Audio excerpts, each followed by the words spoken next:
Can I ask, has this been helpful? Absolutely. Yes. Absolutely. Great, great. Well, I think I brought a bunch of business cards, and one of our slogans at West 40 is we say we're the 911 and the 411. So we can be helpful with information or deal with something that's touchy. If I don't know the answer, we're pretty quick about turning that around and getting the answer from the state. Any way that we can help. I feel I use that same language with the superintendents of your districts. They know me well, and I think they use us as a good resource. So if you want to take a card, you're welcome to do that. I'd be glad to answer any additional questions.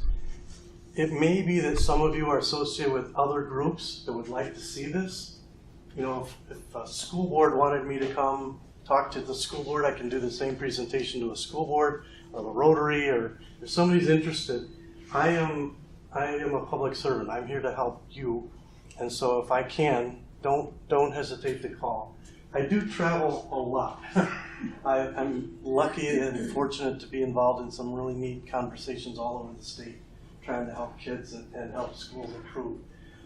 But I have a cell phone, and I will get back to you lickety split if I can. So if you're interested in a card, I've got business cards. I'll be glad to help in any way I can. I just have one last comment. We brought up the school boards. Maybe one board doesn't want to and the other one does. We don't necessarily need the school board agreement, correct? This is a community vote.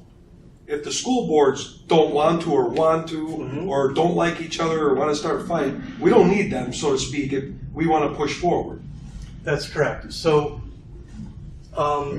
it's never, I shouldn't say never, it's unlikely that one school board would push the process. If they did it collaboratively, that's this option. This option is if a community-based group wanted to move ahead. So from here down, this doesn't take a school board at all. This can be a community group as long as they can get at least 50 signatures or 10% in each of the affected districts. So the school boards, you're right, you're exactly right. The school boards don't have to. I just don't want to discourage or give them false information if they heard that one district wants and one doesn't. As far as I understand, neither district pushed for this. The community started pushing for this. And maybe we got agreement on one and maybe we didn't get it on the other. But I don't want anyone to get discouraged thinking, oh, one said no, we can't do it. Yep.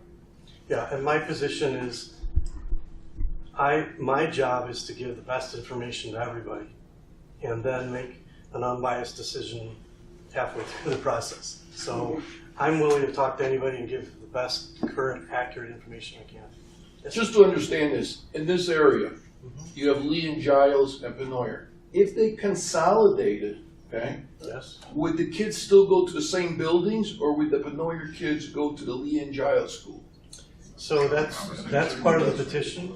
I'm sorry? It's part of the petition. It's a group if it decision. passed, if they consolidate, would that Penoyer school building still be used for the kids, or would they be transferred to Lee and Giles? There's no rule about that. That would be part of the decision the group would make in putting together their petition. So it could be that all three are used. It could be used differently, or a subgroup could be used. So there's no rule that dictates that. That's part of the plan that you would put in your petition. But if they consolidated, you'd have one superintendent running the entire district as opposed to 2 or 3, correct? Correct. Okay. Yes, sir. I have a dumb question. Who owns the school? No such things. Who owns Giles? Same person owns your house.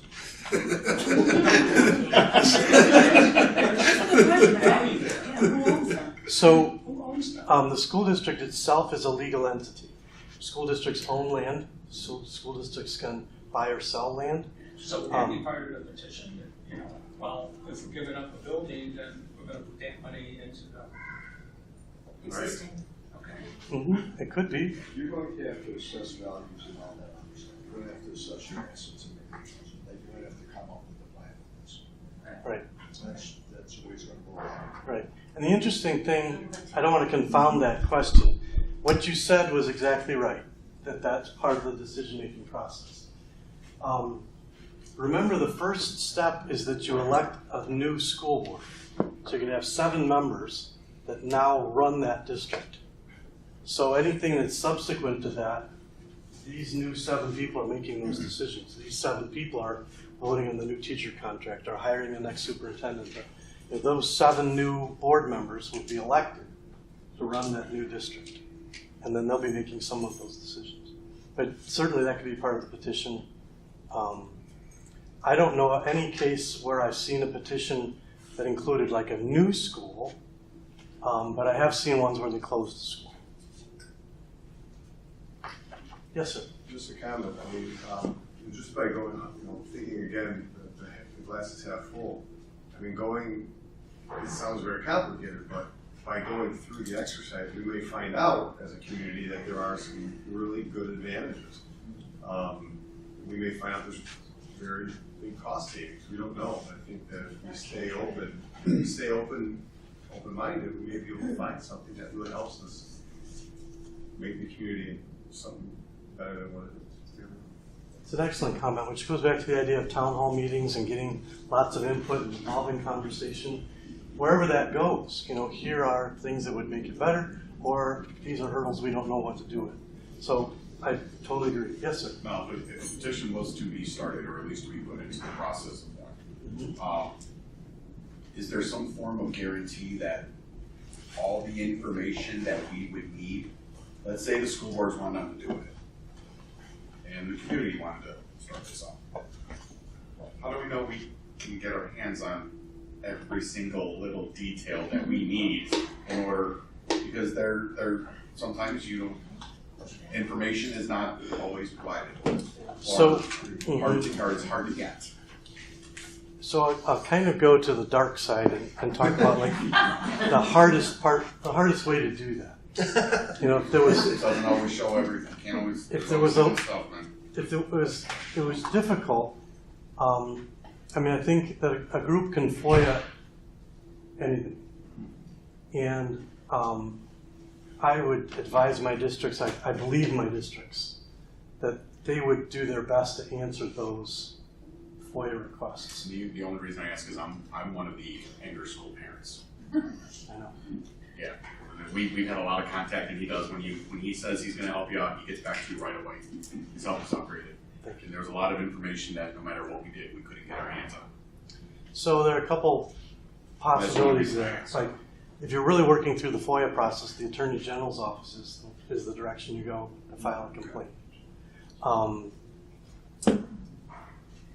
I can't say how boards would direct their superintendents.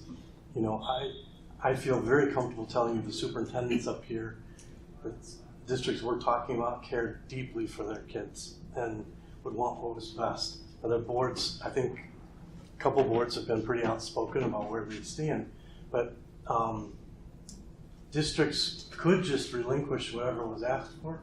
They could request FOIA so they keep track of what's going to make sure. When I was a superintendent, there were times where I did that, where I asked somebody to FOIA and I just kept track to make sure that the next person who asked, I was able to give them the same thing. I tried to be really fair to everybody as they came along. It can be tricky. I think it behooves everybody to try to get the best information out and the best discussion.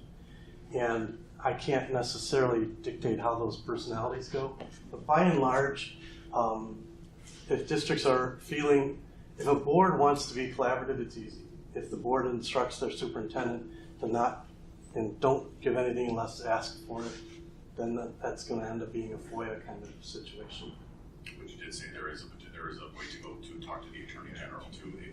Okay. That's where complaints are filed with the Attorney General relative to FOIA.